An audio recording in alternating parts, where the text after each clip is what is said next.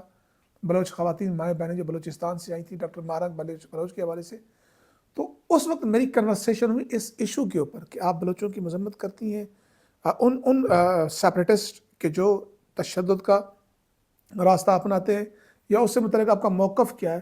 یہ ذرا ایک کنورسیشن ہے, اس کو سنیے, آپ کے طبق روشن ہو جائیں گے اور وہ پروپیگنڈا پتہ چل جائے گا. یہ ذرا گفتگو. ڈاکٹر مارنگ بلوچ سے متعلق ایک خاص کمپین چلی تھی کہ جی یہ دے آر پراکسی کہیں یا سہولت کار کہیں بی ایل اے کے, یہ ان کی مذمت نہیں کرتی, یہ پنجاب والوں کی مذمت نہیں کرتی. کتنی دفعہ کی ہے؟ اچھا کتنی دفعہ کی ہے.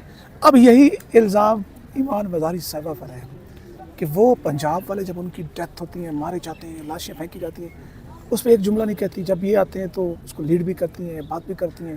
کیا وہ پاکستانی نہیں ہے؟ کس طرح تو ہر قسم کی وائلنس کو کنڈیم کرتی ہوں, اور مجھے ان لوگوں کو وضاحتیں دینے کی ضرورت نہیں جو اپنے ڈرائنگ روم میں بیٹھ کر بات کرتے ہیں, جنہیں زمینی حقائق کا کچھ بھی علم نہیں.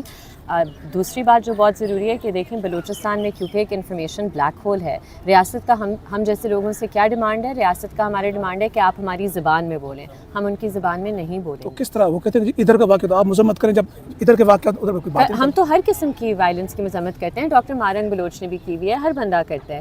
لیکن بات سنیں نا, مسئلہ یہ ہوتا ہے کہ یہ مطالبہ ہے نا کہ آپ اس چیز کی مذمت کریں, کیا آپ اس چیز کی مذمت کرتے ہیں؟ یہ اس ایشو سے ڈٹریکٹ کرتا ہے, ڈیفلیکٹ کرنے کی کوشش ہے جو ان کی گریونسز ہیں ریاست سے بلوچستان میں, اور صرف بلوچستان میں نہیں, ان کے تو لوگ پورے ملک سے اٹھائے جاتے ہیں, ماورائے عدالت قتل بھی کیے جاتے ہیں اور ان کی مسشدہ لاشیں بھی پھینکی جاتی ہیں. تو آپ ان لوگوں سے کہہ رہے ہیں کہ آپ مذمت کریں, آپ اپنی مذمت کریں جو آپ ان لوگوں کے ساتھ کر رہے ہیں. کیا اس چیز کی مذمت نہیں ہونی چاہیے کہ 5 دن ہو گئے اور آپ میں سے کسی ایک بندے کو فرصت نہیں ملی کہ ان سے آ کے پوچھ لیتے, ان سے سن لیتے, ان کی بات ہی پوچھ لیتے؟ یہ مائیں ہیں, بیٹیاں ہیں, اس ملک کی مائیں اور بیٹیاں ہیں, لیکن ان میں جس طرح میں کہہ رہی ہوں انسانیت نہیں ہے. چلیں وہی میں نے کہا کہ اقتدار تو ویسے بھی شاید ان کے ہاتھ میں نہیں ہے, لیکن انسان بھی نہیں ہے یہ کہ یہ انہیں بھی انسانی تصور کرتے. 5 دن سے یہ اپنی خوشی سے نہیں بیٹھے ہوئے, کوئی بھی اس طرح اتنی گرمی میں روڈ پر نہیں بیٹھتا, کوئی اتنی گرمی میں بوڑھی خواتین ادھر نہیں بیٹھیں گی. کسی کا بیٹا 12 سال سے لاپتہ ہے, کسی کا بیٹا 15 سال سے لاپتہ ہے, اور آپ کو شرم نہیں آتی کہ آپ ان سے آ کر بات نہیں کر سکتے؟ لیکن ایک بات ضرور ہے, وہ یہ ہے کہ وہاں پر یہ ایمان مزاری صاحبہ نے بھی کئی دفعہ کہی, آج میں بھی کہہ رہا ہوں آپ, کہ وہاں پر اگر کچھ لوگ ریاست سے مایوس ہو کر پہاڑوں پر چلے گئے ہیں تو آپ پر فرض بنتا ہے, آپ کا حق بنتا ہے کہ ان لوگوں کو, ان لوگوں کو آزاد کرنے کے لیے یا فاصلہ ڈالنے کے لیے ایسے اقدامات کریں کہ جس سے ان کو لگے کہ ہم آتے ہیں تو ہمیں سنتے ہیں, ہمیں اپنے پیارے دیتے ہیں. ایسے نہیں کہ سب کو ایک ہی چھڑی سے ہانکیں, اور یا پھر اس طرح کا ریکروٹمنٹ کا آپ سامان ایسا فراہم کریں, ایسے اقدامات کریں کہ جو اس کا سبب بنے. میں ٹھیک کہہ رہا ہوں؟ بالکل بالکل. دیکھیں آپ خود کانفلکٹ بڑھائیں گے, آپ انسرجنٹ گروپس کی ریکروٹمنٹ بڑھائیں گے اگر آپ یہ پیغام سب کو دے رہے ہیں کہ ہماری عدالتیں آپ کے لیے بند ہیں, ہماری میڈیا آپ کی آواز نہیں بنے گا, ہماری حکومت کے رہنما آپ سے آ کر ملاقات تک نہیں کریں گے, تو یہ کہاں جائیں؟ احتجاج کی اجازت آپ کو نہیں ہے, عزت نفس آپ کی نہیں ہے, تو آپ کون سا راستہ کھول رہے ہیں لوگوں کے لیے؟ اگر انہیں لگے کہ صرف وہ جگہ ہمارے لیے محفوظ ہیں تو وہ اسی جگہ جائیں گے. آپ کیوں لوگوں میں یہ فیلنگ پیدا کریں؟ ہم بارہا ریاست کو یہ باور کرانا چاہ رہے ہیں یہ بات کہ اس طرح ہمارے ملک کے مستقبل کے ساتھ نہ کھیلا جائے.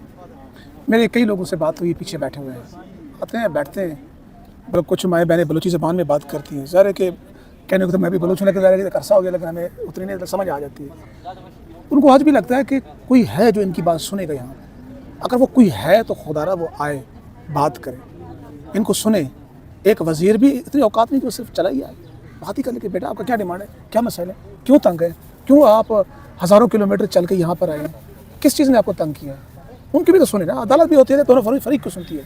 بہت افسوس کی بات ہے, اور آنیسٹلی یہ جو 5 دن سے ریاست اپنا تماشا لگا بیٹھی ہے اس پوری دنیا میں کہ جی ادھر بلوچستان میں تو ان کی سنی نہیں جاتی, جب یہ ادھر آتے ہیں ہم انہیں احتجاج نہیں کرنے دیں گے, خاردار تاروں سے پورے اسلام آباد شہر کو تکلیف دیں گے. اور یہ بھی اسٹریٹجی ہے, یہ چاہتے ہیں کہ ایسا لگے جیسے ہم نے روڈز بند کی ہوئی ہیں, جبکہ انہوں نے روڈ ساری بند کی ہوئی ہیں کیونکہ وہ نفرت لوگوں میں بڑھانا چاہتے ہیں. لیکن آج کے جو ہم تو ساتھ تھے, انہوں نے یہ راستہ نہیں چنا کہ جہاں پر آپ نے بند کر کے کارڈن آف کیا ہوا کہ ہم ادھر جائیں. بالکل. انہوں نے کہا کہ ہم اس طرح جائیں گے جہاں پریس کلب کے سامنے احتجاج اور مار بھی انہوں نے کھائی ہے اس وجہ سے کہ وہ کہہ رہے ہیں ہمیں روڈ بلاک نہیں چاہیے, ہم ادھر بیٹھنا چاہتے ہیں.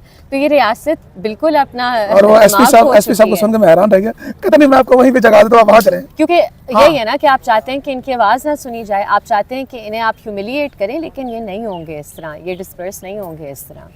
کتنا پیشنس دیکھ رہی ہیں ان میں, صبر اور ہمت, اور یہ پورے ملک کی مثال ہے. جناب علی آپ نے گفتگو سن لی, آپ کو پتہ چل گیا کہ ایمان مزاری کا ایکچول موقف کیا تھا, وہ کہتی کیا تھی. وہ سمجھتی تھی کہ آپ جس طرح ان بلوچ BYC کی خواتین جو بلوچ عوام کی نمائندہ خواتین ہیں, جن کو ڈاکٹر مہرنگ نوجوانوں کو ریپرزینٹ کرتی ہے, ان کے ساتھ اس طرح ریپرزینٹ کر رہے ہیں, تو پھر بیسیکلی آپ ان سیپریٹسٹ کے لیے مواد فراہم کر رہے ہیں ریکروٹمنٹ کا, کہ جناب یہاں پہ آئین بھی نہیں ہے, قانون بھی ہے, اگر آپ اسلام آباد جاتے بھی ہیں تو آپ کی کون سی سنوائی ہے, نہ عدالتیں نہ نظام ہے. تو وہاں پر میری گفتگو بھی آپ نے غور سے سنی, تو انہوں نے اس کی تائید کی, اس کو کہا کہ بالکل میں یہی کہنا چاہوں جو آپ کہہ رہے ہیں. تو اب یہاں سے فیصلہ میں آپ پر چھوڑ رہا ہوں کہ آپ اس پہ فیصلہ کریں کہ کیا سچ ہے اور کیا جھوٹ. اپنی دعاؤں میں یاد رکھیے گا, انشاءاللہ آپ کے سامنے ہم مزید چیزیں لاتے رہیں گے. اللہ حافظ و ناصر.